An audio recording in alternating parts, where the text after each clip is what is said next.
Early this month, Bitcoin celebrated its 15th anniversary, but during its initial stages it didn't gain much recognition despite now trading at over 41,500 per unit on international crypto exchanges. However, big investment banks, leaders, are still not much interested in Bitcoin, as the main question is, what's the next for Bitcoin? Is it bullish or is it bearish? Let's discuss it in today's video. Don't forget to subscribe, like and share, and let's start.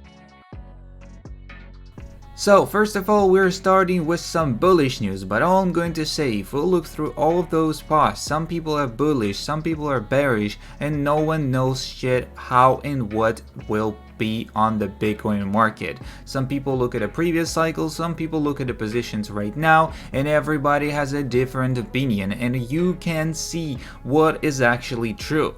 Bitcoin halving years are always bullish years, so here we could see the previous cycles as well as this one expects to be really bullish. But as we expected before the halving, we saw a massive decline, and here we could possibly repeat the same, or we could just go up and go down later.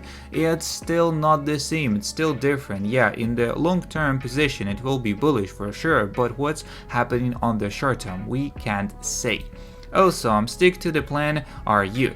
So completely at this position where we are right now, we completely do nothing. If we'll go lower than that, we are on a buy Bitcoin position, that's around lower than 30,000 position, as well as sell Bitcoin at a high position, which is above the previous all-time high. That's what the expectations for this investor are.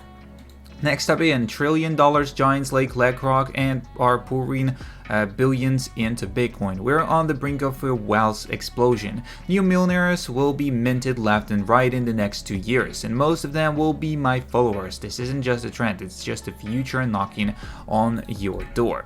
The moment Bitcoin breaks above 48,000, the bull market will officially start. Should we expect that? Let's see.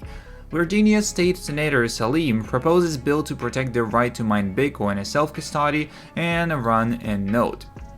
South Korea's Office of the President has urged the regulator to consider approving Bitcoin ETFs.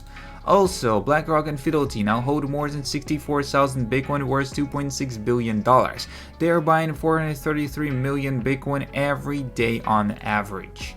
Old Bitcoin is moving. Someone's broke an old piggy bank and distributed its contents like through OTC deals. The average dormancy of Bitcoin reached a 5-year high just a few days ago. Also, people wondering where we are in the cycle, let me tell you, we're in the second-hand stage now, where people aren't as impressed as Bitcoin over $40,000. It's lost its shine. So people are bored and impulsive, looking to make gains while charts keep chopping. Don't try catching knives on the way down up. Also, harden your mind and act with or without emotion and impulse. So do not fumble the opportunity of generational wealth.